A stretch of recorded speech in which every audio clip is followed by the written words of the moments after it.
Faculty of Languages and Communication, Universiti Sultan Zainal Abidin or UniSZA, Malaysia. Her research interests are corpus linguistics, English semantics, English discourse, and legal phraseology.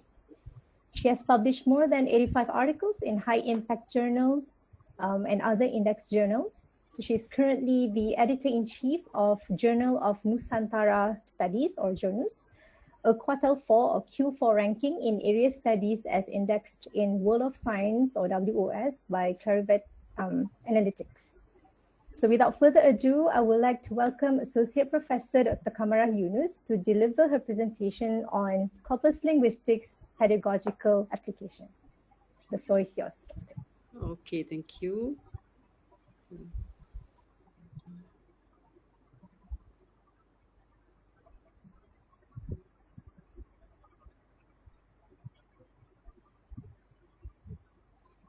Okay, we're sharing content first.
Dr. Kamariah, just checking. Maybe, I mean, if you notice you're on mute, I'm just checking if you didn't notice.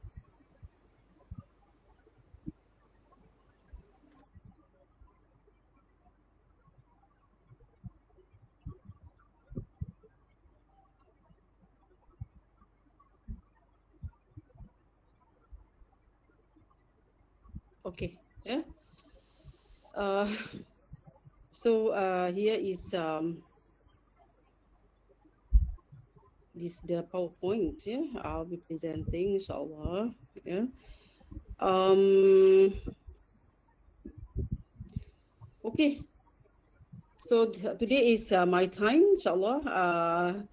Entitled, see the title of my presentation, which is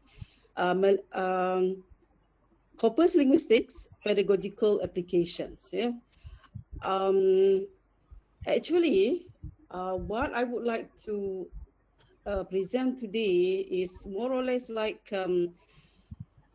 a scenario. A scenario what is happening in outside Malaysia, and also we try to bring this scenario actually to Malaysia, and we try to see the potential of applying corpus linguistics in classroom. Yeah.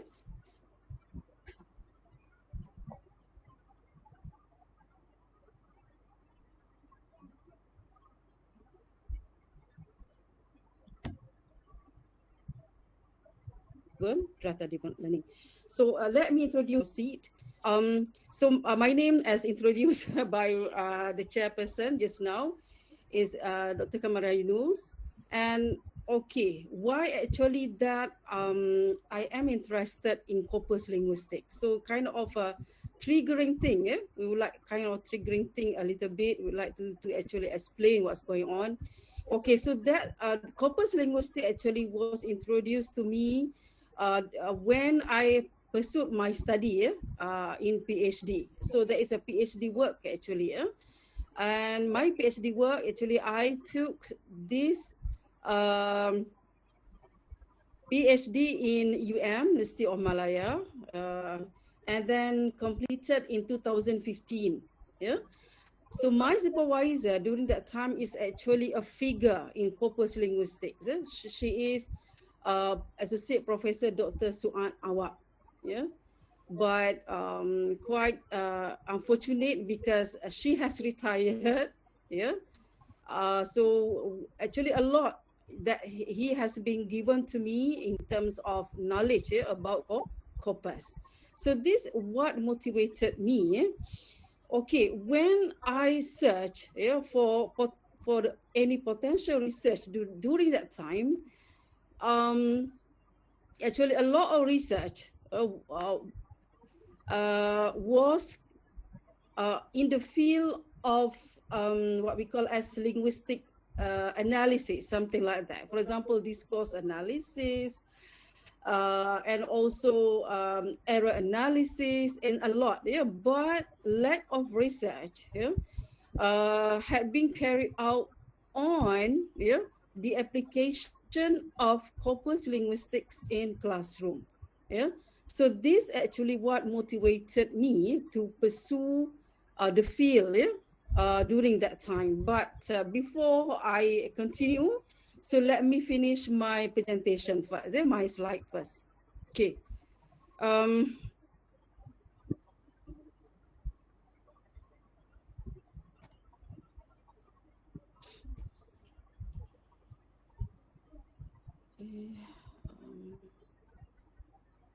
sorry.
I think, yeah, we can't hear you, Associate Professor Dr. Kamariah.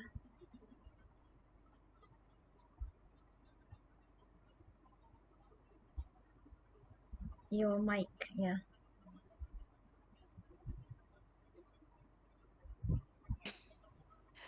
Okay, so this is the mic again. Okay, is it clear? Yes, we can hear you clearly Yes. now. Yeah, okay, thank you. Yeah. Okay, so I Unfortunately, your repeat it. slides are missing. I'm sorry? Unfortunately, your slides are missing. My slide is missing. You're no Oh, longer presenting, Doctor. Is it? I mean, I'm just offering if it's okay for me to present on your behalf. If you would prefer that, I can do that for you. okay, so yes, okay, thank you. If you if you are able to to move the slide, then I'll be presenting. Okay, but how do we go about Is it sending? possible there? Okay, but let me try first. Okay, Okay, let sure, me sure. try first. Yeah.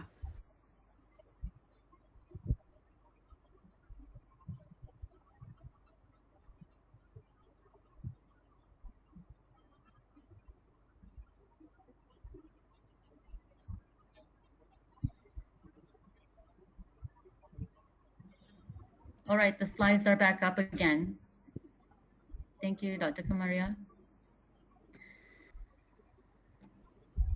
Also, if it's okay to make it in full screen, if you don't mind. Yep, there it is. Correct. Yep.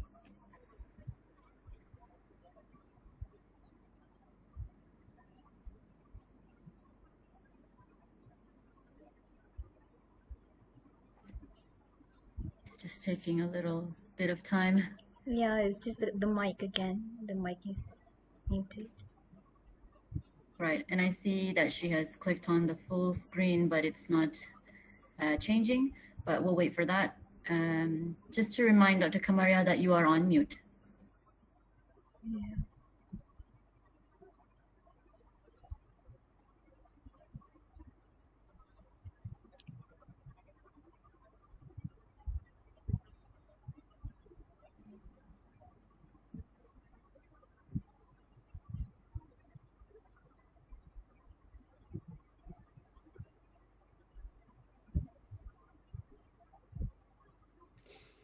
Okay, so is it possible now?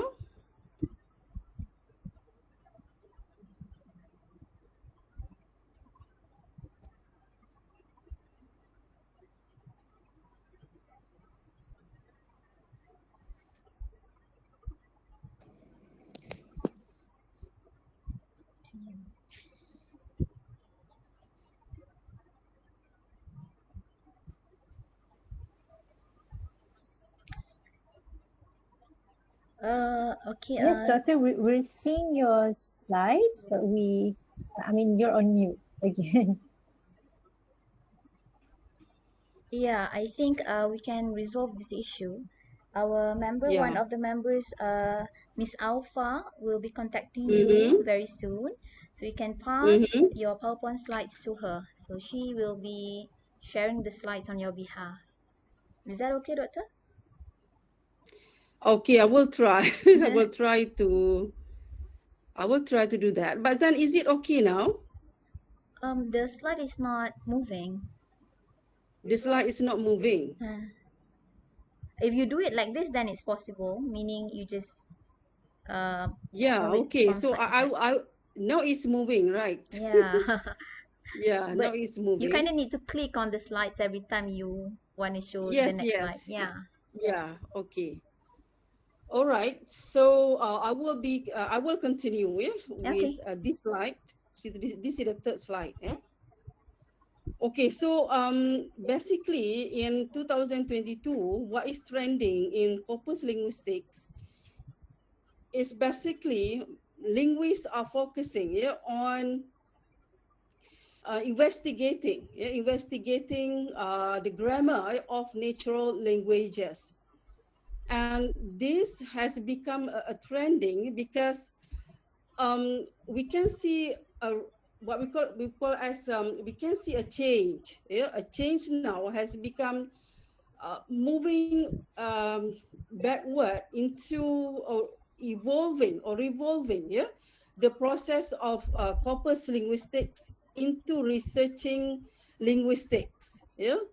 And this is interesting. Because grammar actually is the focal issue in corpus linguistics, in which if we and also current researchers are interested in the concept of what we call as lexical grammar or phraseology.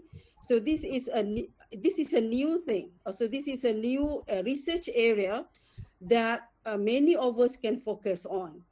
Many of us can focus on.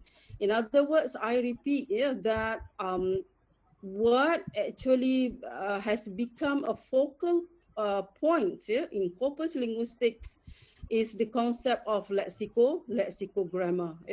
And this is what we can be covered under a new research branch, which is what we call as phraseology.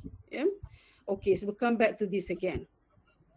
Okay, so knowing the fact that grammar is very important, and it has become what we call as a focal point in corpus linguistic studies, other than discourse analysis, other linguistic analysis, and so on.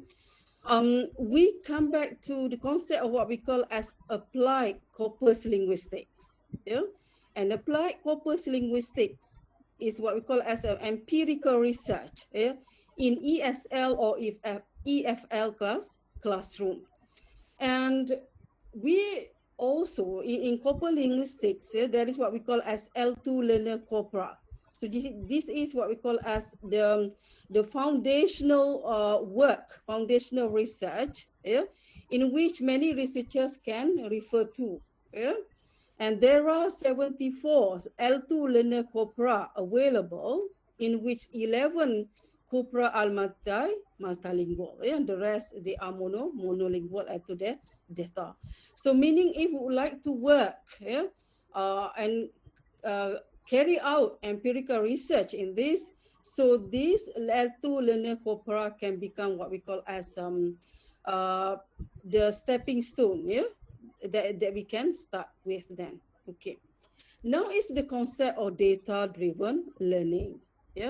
So data-driven learning is the application of corpus, in which both teachers and students can get the benefits. And I will be explaining a lot of data-driven learning after this, but there are issues that need to be settled before I finish explaining what it means by data-driven learning. So the question is, how are we to bring this to classroom L2 research in Malaysian context? Okay. So the area of data-driven learning actually has become a very serious work conducted by Professor Alex Bolton. And in 2022, Peter Crossways and also Professor Alex Bolton actually released a paper, but not yet released for sure. It's still in press. It's the question whether DDL is dead, and they hope actually for long-lived DDL. So what it means by this is that there is a question of why DDL has not received a welcoming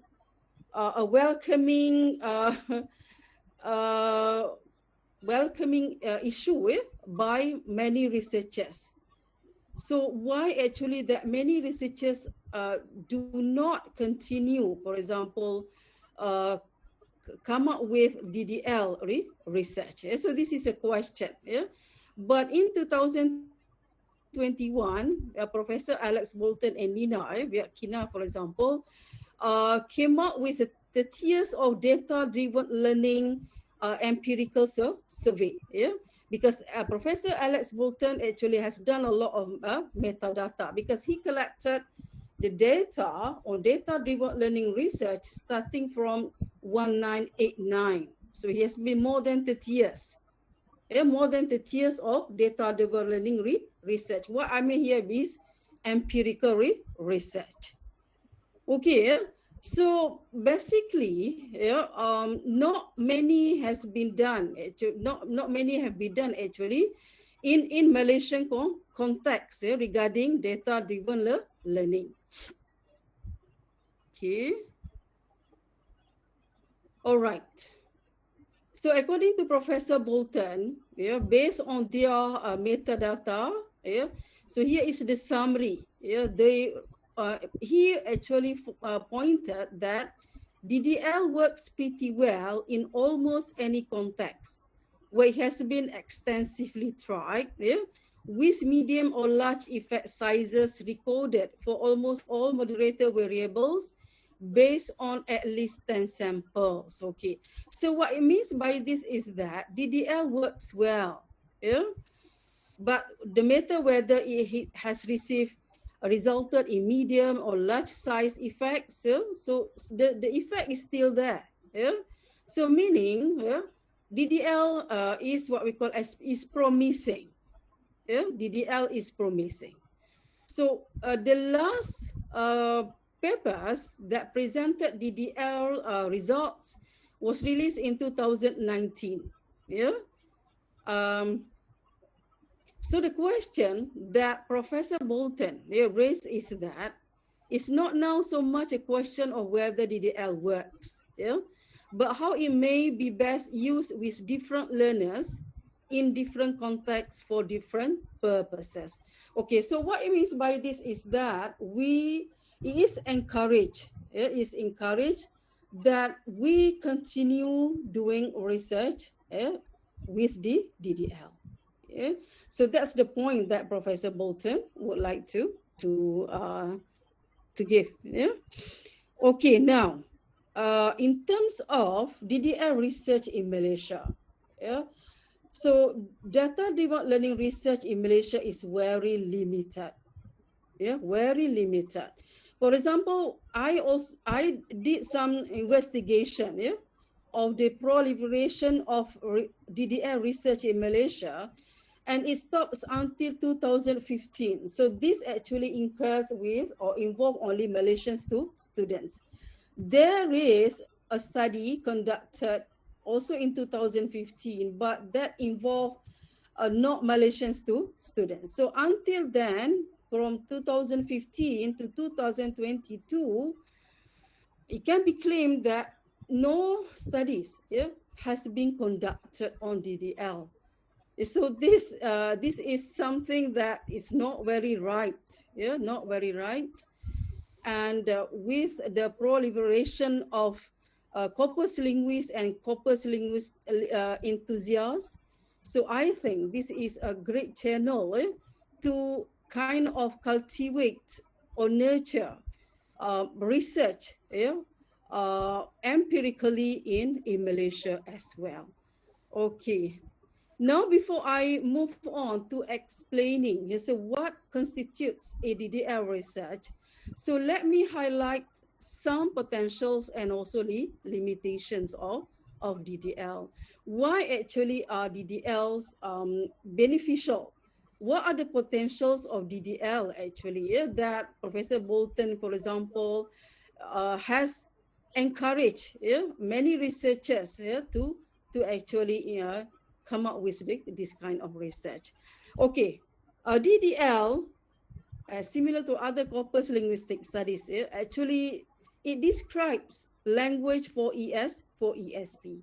So for those actually study ESP languages, for example, English for medicine, English for law, English for biotechnology, English for engineering, we can study patterns of those ESP languages because they are very specific.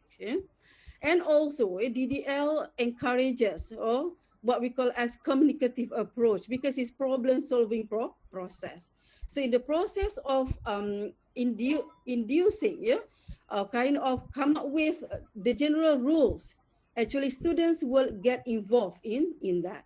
And also teacher now has become facilitator instead of knowledge feeder, because teacher or instructors or language instructors will use what we call as a technique called identify, classify, generalize. So based on the corpus data retrieved from the concordancer, so teachers will emulate or will actually encourage students to identify and afterward to classify the patterns, and after that come up with kind of generalization of the rules of the grammar or also vocabulary or any linguistic studies.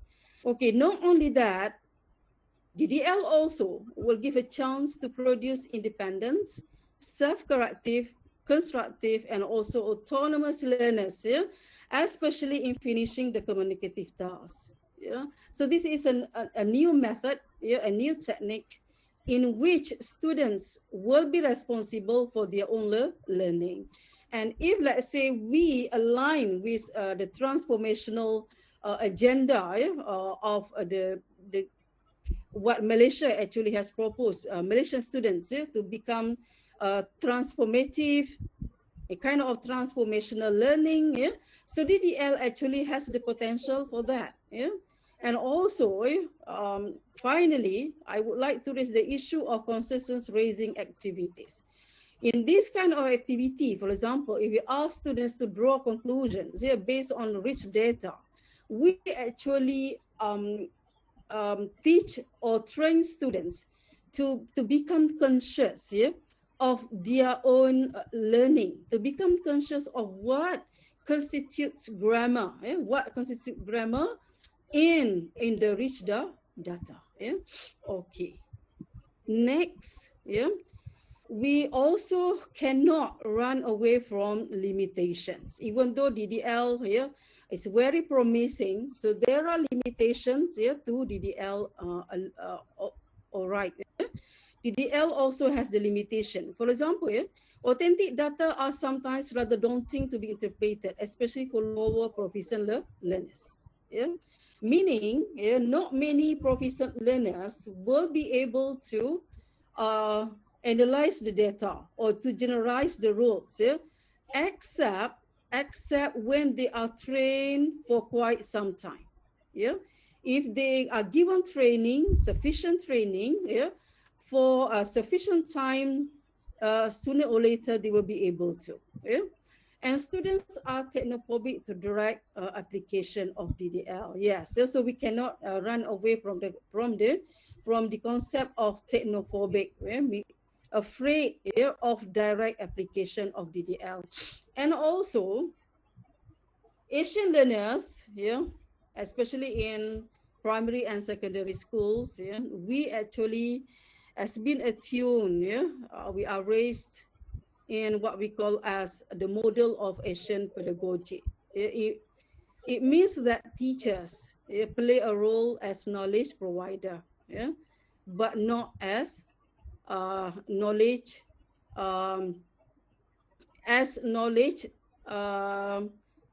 assistants, as knowledge knowledge seekers, for example. But students, they are trained to listen to teachers, to be obedient and so on. So this is the model of Asian pedagogy. So in order to inculcate this kind of, or to nurture this kind of DDL in Asian students, it might take some time. So these are the a few limitations of DDL. Okay, so now I will present what is actually a difference between DDL and non-DDL. Okay, so in the it's a kind of a summary of what's going on if we are to take up or we are to conduct kind of research in this area. So I put here DDL for inductive because it's a middle ground between pure deductive and also pure inductive. It's a middle ground in the middle. But non-DDL is full scaffolding. And the technique that we use is identify, classify, and generalize. So this is the teachers or instructors. But for the non-DDL, so it will incur what we call the process of presentation. After that, students do the practice. After that, the production. So, but in a DDL approach, a teacher as facilitator will facilitate learners to identify, and after that to classify, and after that to come up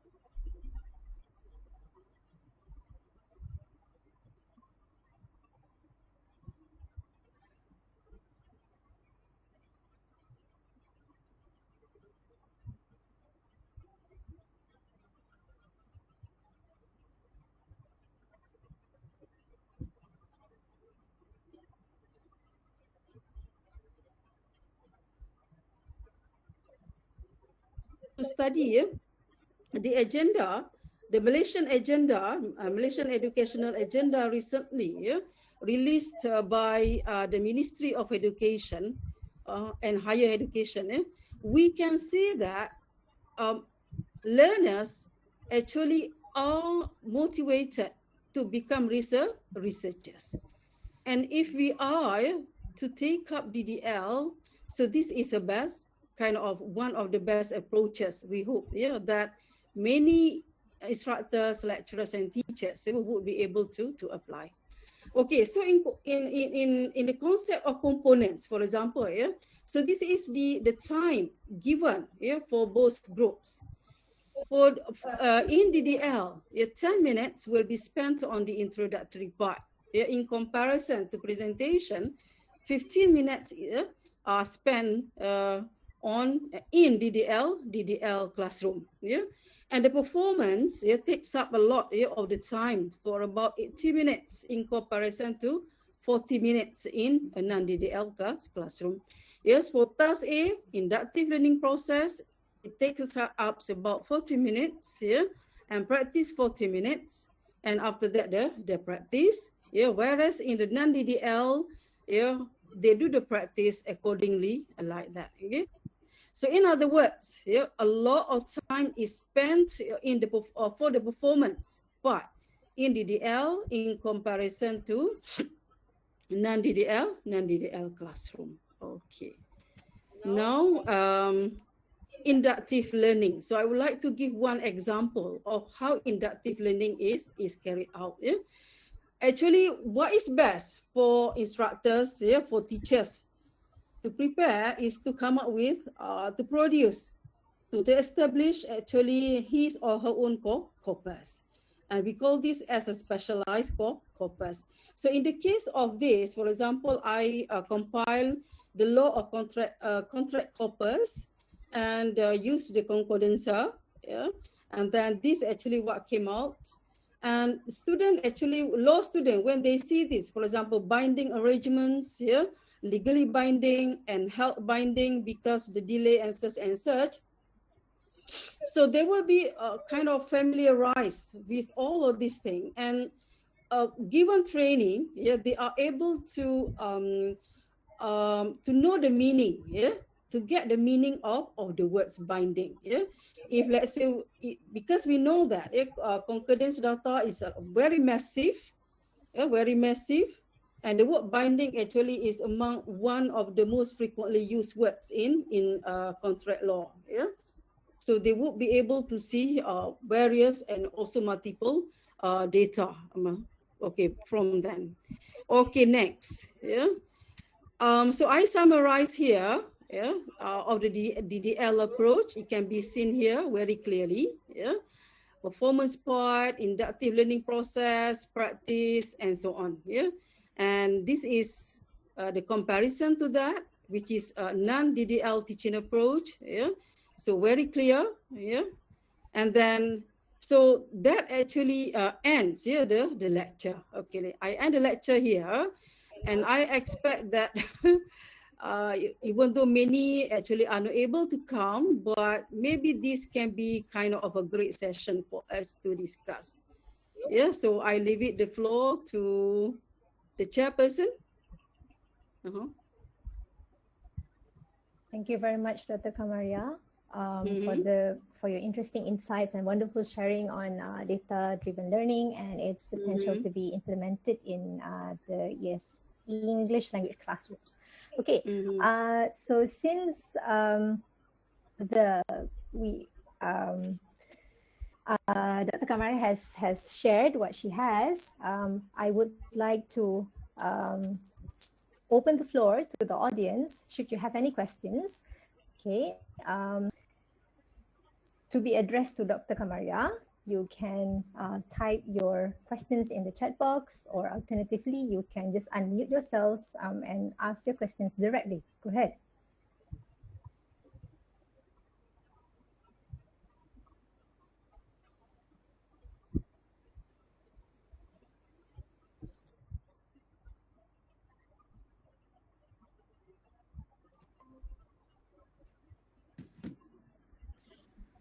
I do have a question. Okay. Yeah, I do have a question, Dr. Kamariah.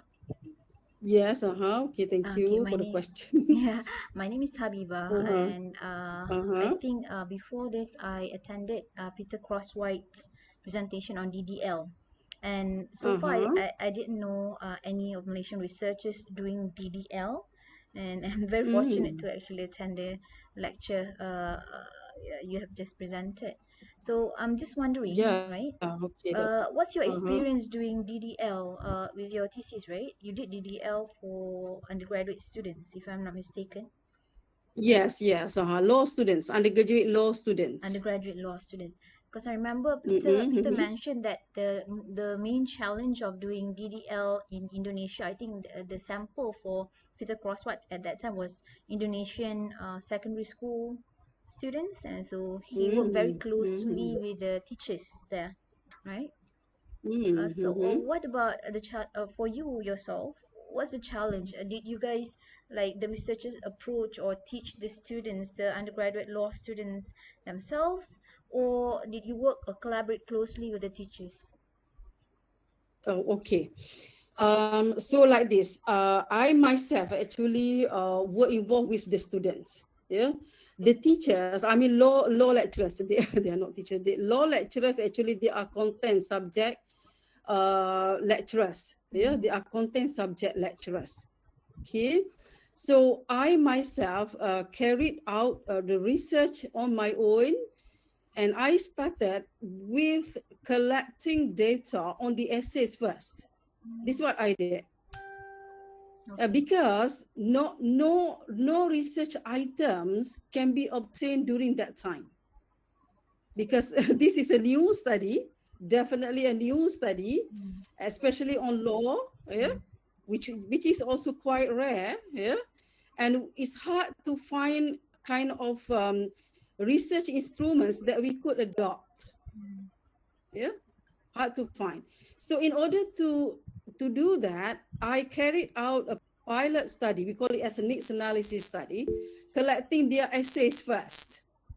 And based on their essays here, I notified what we call as the patents, because they have problems with patents, right?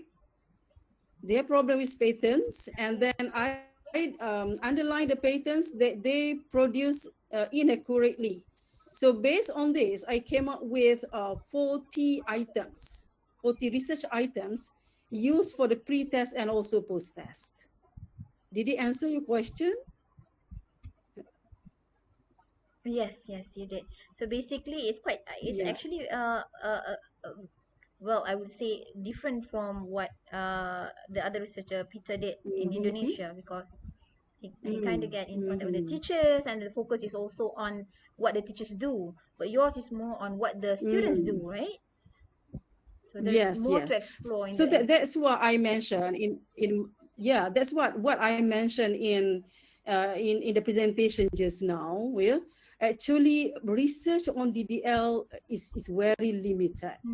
Okay, research with DDL is very limited, and I also suggest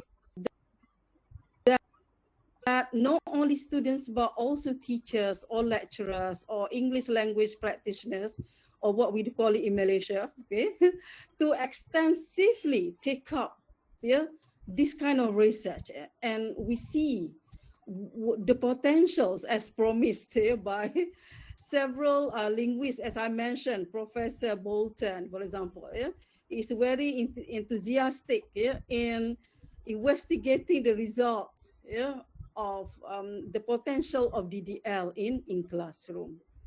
Okay, so that's it, Dr. Habibah. Okay, thank you very much, Associate Professor Dr. Kamariah. Yeah. Okay, Dr. Kamariah, we have Okay. another question in the chat box by Prihantoro.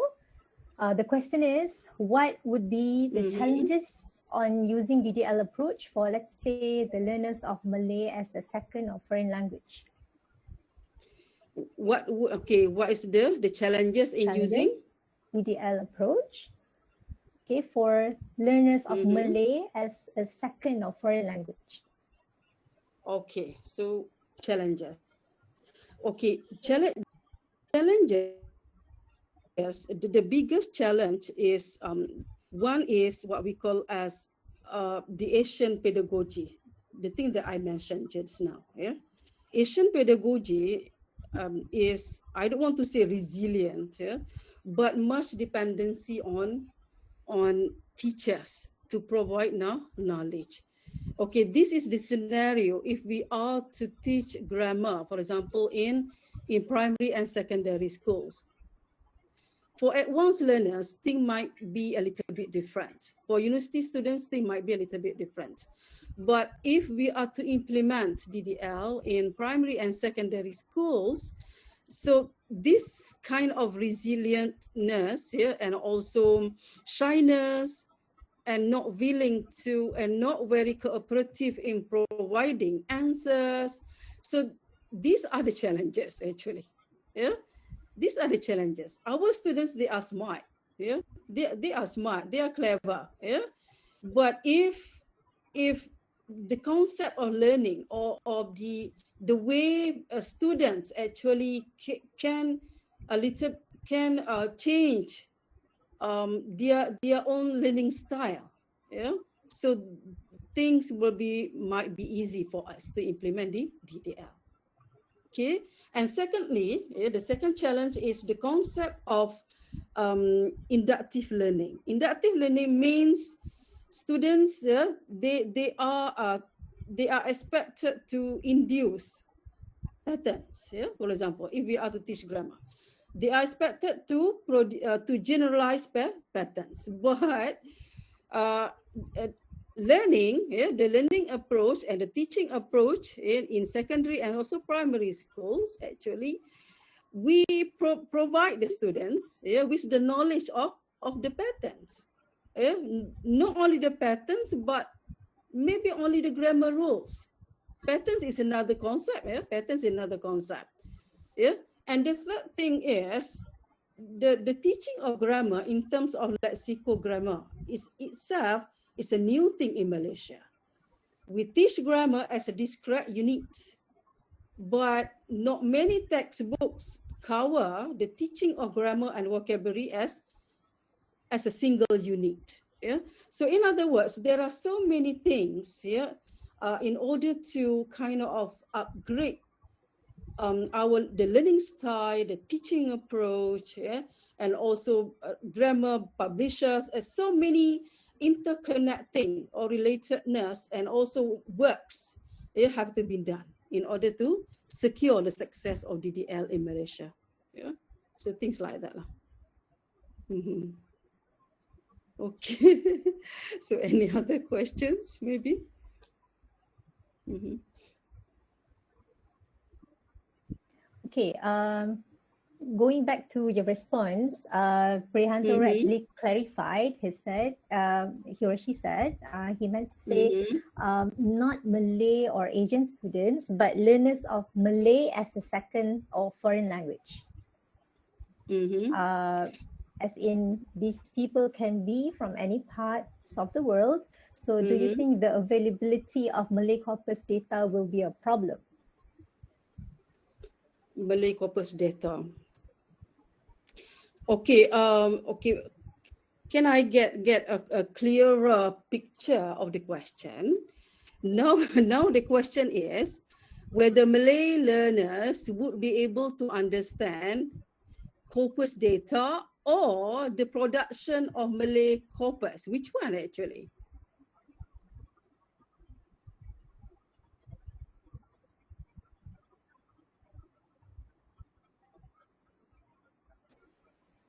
Prihantoro, if you are here, would you like to clarify the question, and maybe you can communicate directly with Dr. Kamariah if you want to do that?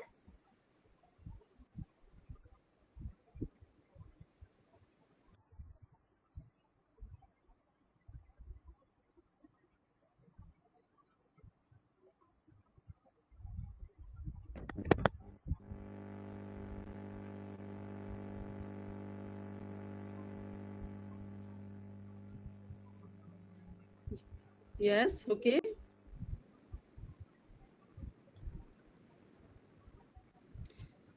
Oh yeah, so sorry, I can't hear.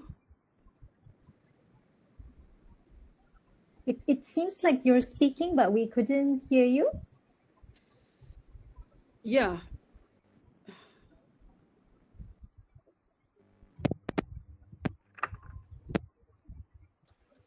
Can you hear my voice now? Yes, Okay, now yes. it's clear. Yeah, now Yeah. it's clear. So the question is, what would be the challenges to use DDL approach to teach Malay? Yeah. So not teaching English, but to teach Malay to the learners of Malay as a foreign language or as a second language. So these students can be from different language background. Oh, okay. Okay, So now, yes. yeah, go ahead. Now I understood. That means how to use DDL to teach Malay language, right?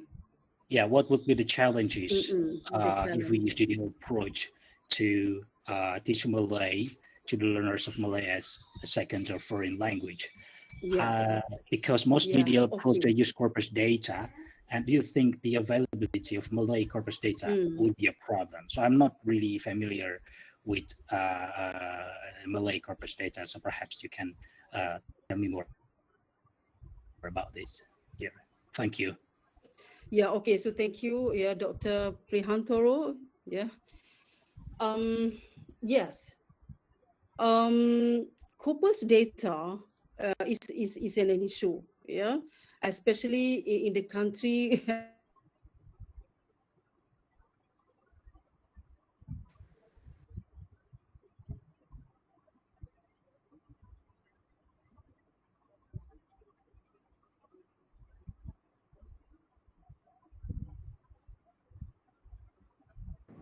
Are we also having difficulty listening to Dr. Kamariah? Yes, I believe so. Maybe it's the connection. And while she's working on her microphone, maybe I could add or include an answer to Priyantoro just now. If it's a Malay corpus, what MCRN is doing, we provide access to corpora around Malaysia. So on behalf of MCRN, we are excited to also share the Corpora Database from the MCRN website in a while. So if you like to stay on, maybe I'll show you in a bit. One of the Malay corpus that we have in Malaysia is the Dewan Bahasa and Pustaka. That would be great. Thank you. Okay, perfect.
Dr. Kamariah, just checking if you are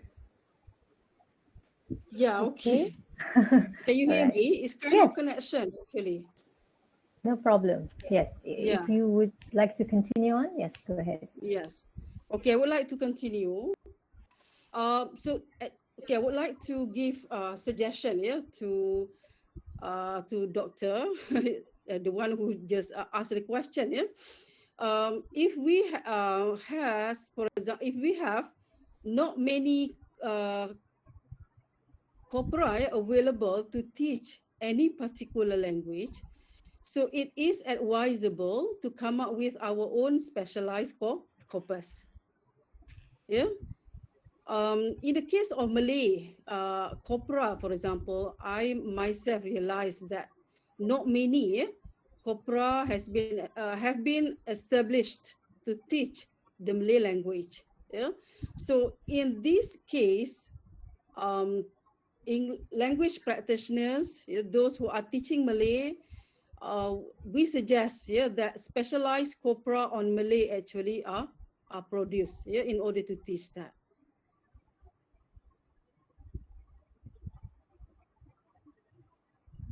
Okay, doctor, is it Yes, okay? thank you. Yeah, Thank you. yes. Okay, Dr. Kamariah, we have, thank you for your response. We have another Mm-hmm. question from Ms. Mm-hmm. Christina. Okay, should we use a corpus made up of native speaker text instead of local student essays to teach lexical grammar items in Malaysian schools? Mm-hmm. Okay, should we use native speakers text or local grammar, local speech text, isn't it? Yeah? Yes. Yes, okay.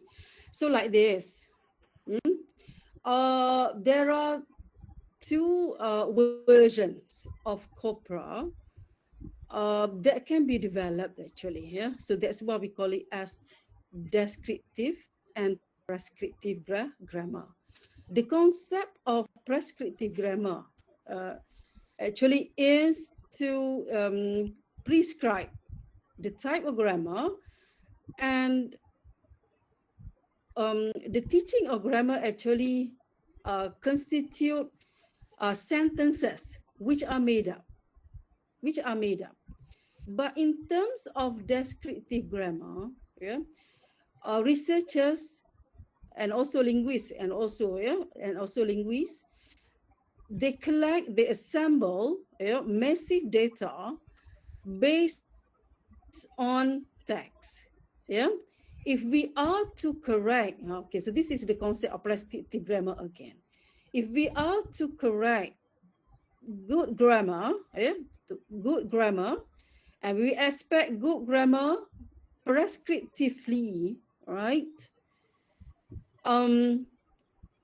We may use native speakers text, but we have to ensure also that the text use standard English as well, because not all native speakers texts are standard. There are massive, for example, texts which come from non-standard in English, and this is another thing to guarantee before we assemble the data for establishing a corpus. However, local English can be used to make kind of comparison. It's very interesting also. Yeah? But if we are to teach and prescriptively good grammar, I repeat, we need to produce corpora that comprise of native speaker standard English text. Okay, so I hope this answered the question.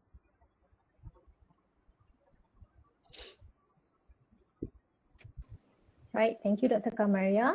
Uh-huh. Okay. Is there any other questions from the audience? Mm-hmm. I have a question. Yeah, okay, thank you. Good afternoon, Professor. My name is Alex. Yeah, okay, good afternoon. I would like to ask Professor, what are your thoughts on the possibility that English language used in Malaysia may become homogeneous through the use of DLL approach? Because when we normally communicate outside the classroom, we don't really use standard English. But if we use DLL and encourage learners to find their way to standard English use, what are your thoughts on the possibility that we might actually lose our Malaysian English variant and head towards a homogeneous standard English environment in Malaysia? Mm-hmm. Okay, yeah. So there are two things here that we need to discuss here. First, in terms of reaching the standard, and second, in terms of reaching what we call as international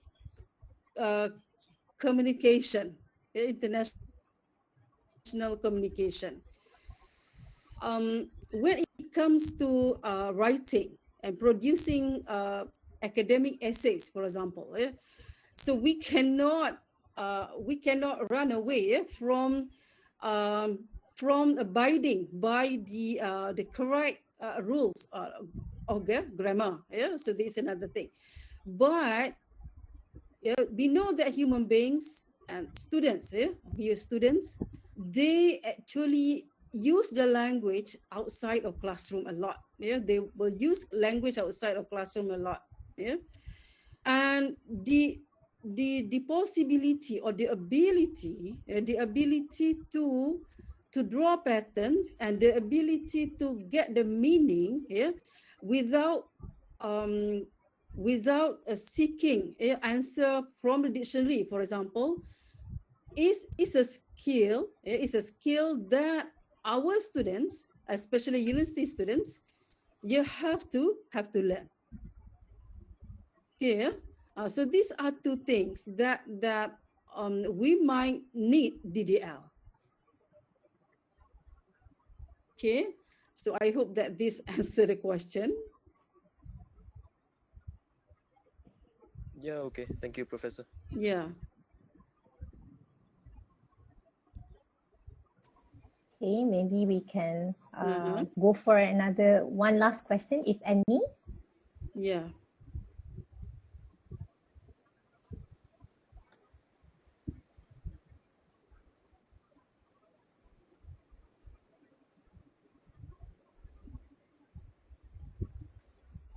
All right, if not, then thank you once again, Dr. Kamariah, for answering the questions and of course for the presentation and sharing on DDL. Yes. And definitely it was a pleasure to have you with us. Okay, thank you.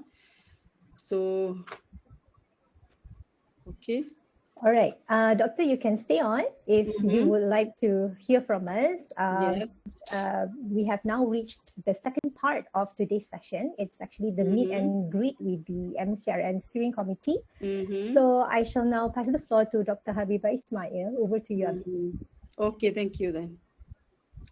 Okay, thank you very much, Dr. Shamimi, and also thank you very much from us, Associate Professor Dr. Kamariah, for sharing about DDL. I think this is the first time I heard about DDL from Malaysian researchers, and it's really something that I'm looking forward to see to grow in the future, right? Okay. Yeah, inshallah. Okay, inshallah. Inshallah.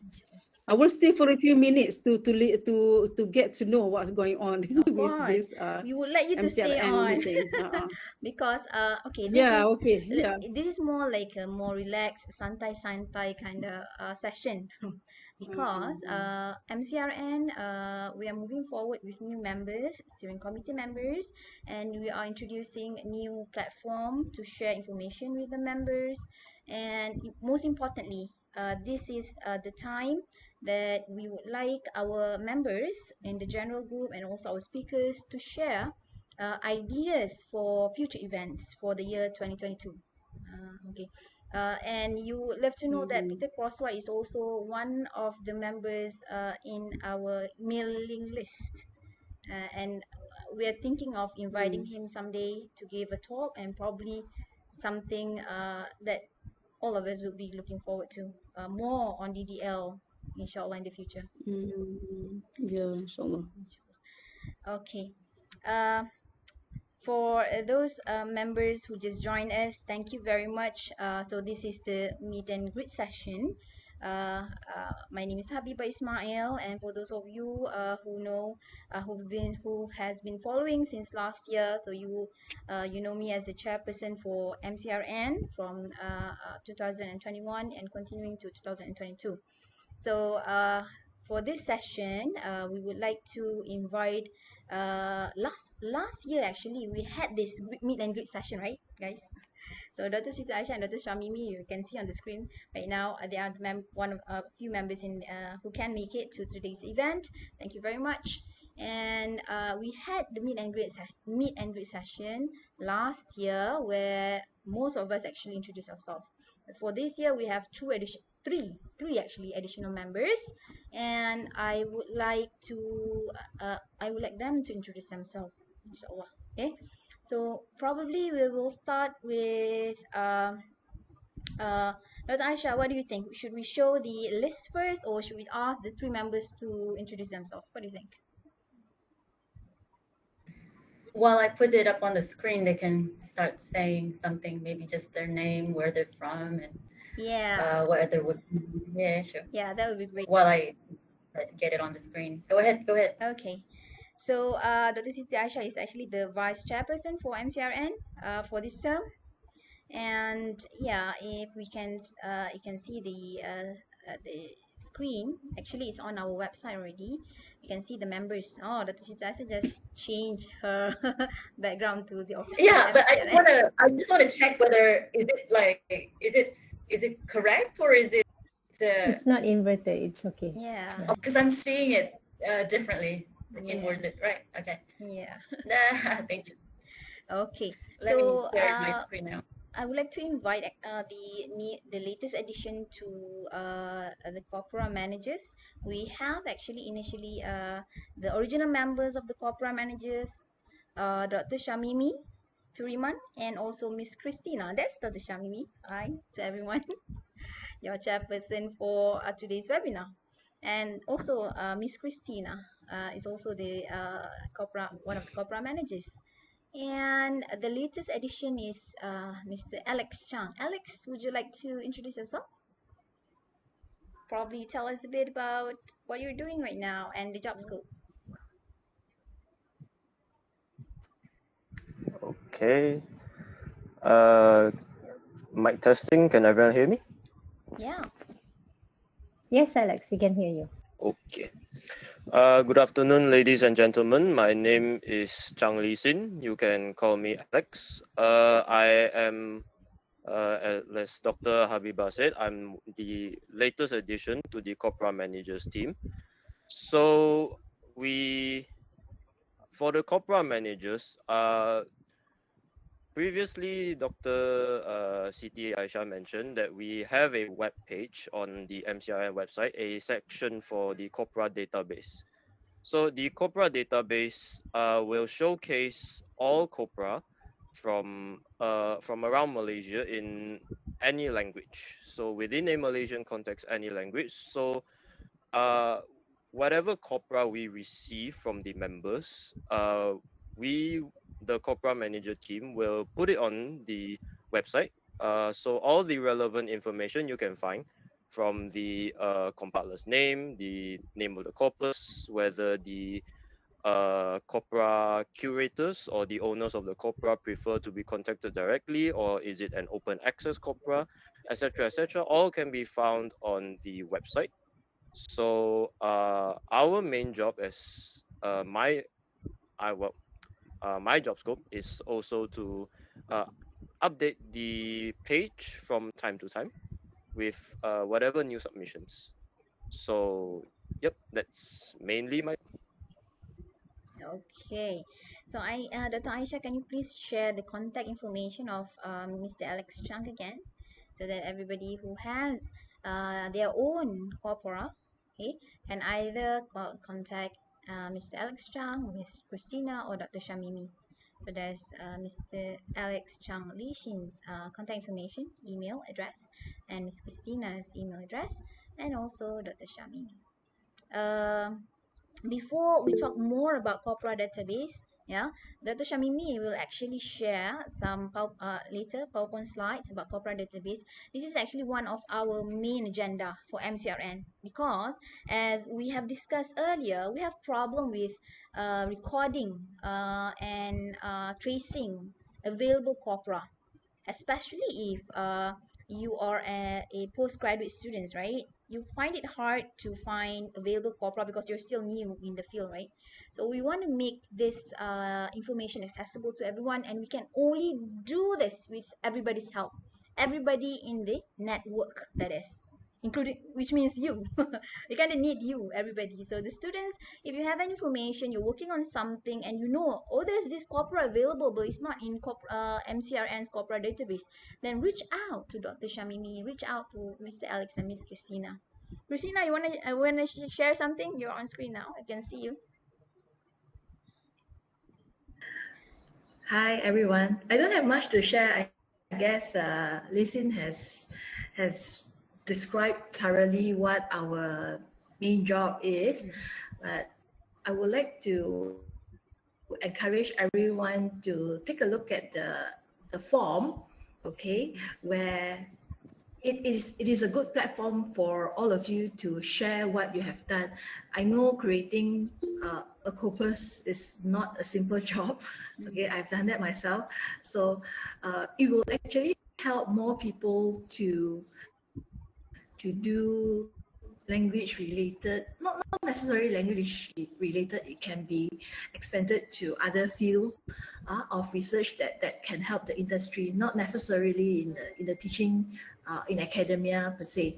Yeah, so I hope you will spread the news to your colleagues, okay, your classmates, and share with us your corpus. That's it. Okay. I would like to add on, sorry, Dr. Abiba. Just to note, if you do choose to email in a way that we will immediately know the contents in case it gets flagged as spam, at least we know to filter accordingly. Just a note. Thank you. Dr. Mimi, can you hear me?